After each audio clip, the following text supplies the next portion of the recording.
කුඩා ගම්මානයක ජීවිතයේ බැලූ බැල්මට සරල බව පිනුනත් ඒ බොහෝ විට අරගල වලින් පිරුණු එකක්. කුඩා කල සිටම ජීවිතයේ බර කරට ගන්නට සිදුවන මිනිසුන්ගේ දරා ගැනීමේ ශක්තිය උරගා බලන තැනක්.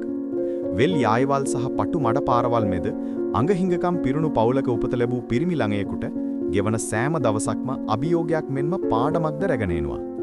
ගම්බද දරුවෙකු ජීවිතයේ ජය ගන්න ආකාරය කියවන මේ කතාව හුදෙක් පුද්ගලික ජයග්‍රහණයක් පමණක් නොව එය උත්සාහය, බලාපොරොත්තුව සහ මිනිස් සිතේ ඇති නොසැලෙන ශක්තිය පිළිබඳ කැඩපතක් වැනිය.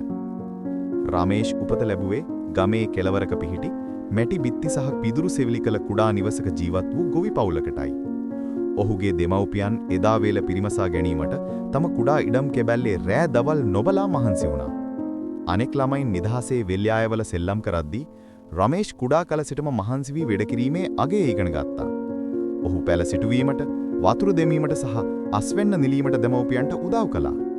ජීවිතය කටුක වුවත් ඔහු නිහඬවම ජීවිත පාඩම් උකහා ගත්තා. ඒ තමයි ඉවසීම, කැපවීම සහ වගකීම් සහගත බව. ඔහුගේ ගමේ අධ්‍යාපනය ලැබීම ලෙහිසි පහසු දෙයක් වුණේ නෑ. පාසලේ තිබුණේ කැඩුණු බංකු සහ අබලන් පන්ති කාමරයි.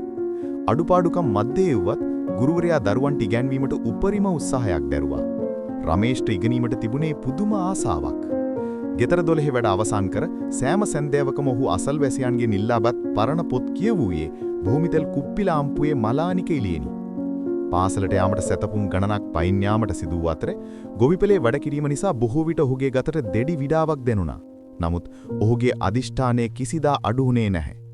ගමේ සීමාවෙන් ඔබ්බට ගොස් ජීවිතයේ දිනන්නට නම් අධ්‍යාපනය අත්‍යවශ්‍ය බව ඔහු තේරුම්ගෙන සිටියා. දැඩි නියඟයක් ගම්මානයට බලපෑවා විට රමේෂ්ගේ ජීවිතය තව තවත් අසීරු වුණා. වගා පාළු වී කැම බීම සහ ආදායම හිග වුණා.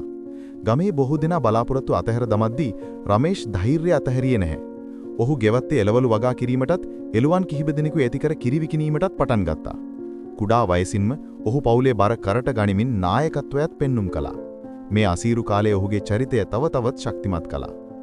කුමන බාධක ආවත් රමේෂ් ඔහුගේ සිහින අත්හැරියේ නැහැ. ඔහුගේ එකම සිහිනේ වූයේ ගුරුවරයෙකු වී ගමේ දරුවන්ට හොඳ අනාගතයක් ලබා දීමයි. දැඩි කැපවීම නිසාම නගරයේ පාසල්වල ළමුන්ට වඩා හොඳින් ඔහු විභාග සමත් වුණා.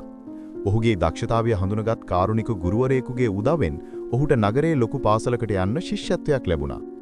තමන් නිපදුණු ගම, වෙල්යාය සහ සරල ගැමි ජීවිතය අතහැර නගරයට යාම ඔහුට වේදනාත්මක අත්දැකීමක් වුණා. නමුත් සිහින ජය ගැනීමට නම් මේ කැපවීම කළ යුතු බව ඔහු දැනගෙන සිටියා. නගරයේදී රමේෂ්ට අලුත් අභියෝග රැසකට මුහුණ දෙන්න සිදු වුණා.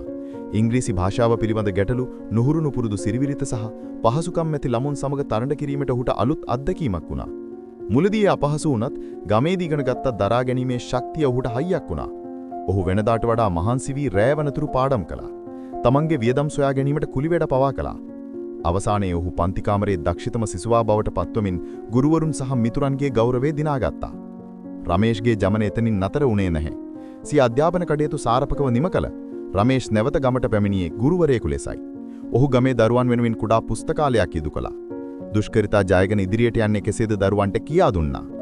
එදා මඩ පාරවල් දිගේ පාවහන් නොමැතිව පාසල් ගියේ පුංචි කොළගොගෙටය. අද මුළු ගමටම ආලෝකයක් වී හමාරයි. රමේෂ්ගේ කතාව මිනිස් සිතේ ඇති නොසැලෙන ශක්තියට කදිම උදාහරණයක්. ජීවිතය අපි ඉදිරියට අභියෝග කොතෙක් ගෙනාවත් අදිෂ්ඨානීය සහ ධෛර්යය තිබෙනම් ඕනෑම කටුක අත්දැකීමක් සාර්ථකත්වයට පාර කපන පඩියක් කරගත හැකි බව එසින් කියාපානවා. ගමේ දරුවෙකුට ජීවිතේ ජය ගන්නා යන හුදෙක් Tamanගේ දියුණුව පමණක් නොව එය මුළු මහත් සමාජයක්ම ඉහළට ඔසවා තැබීමකි.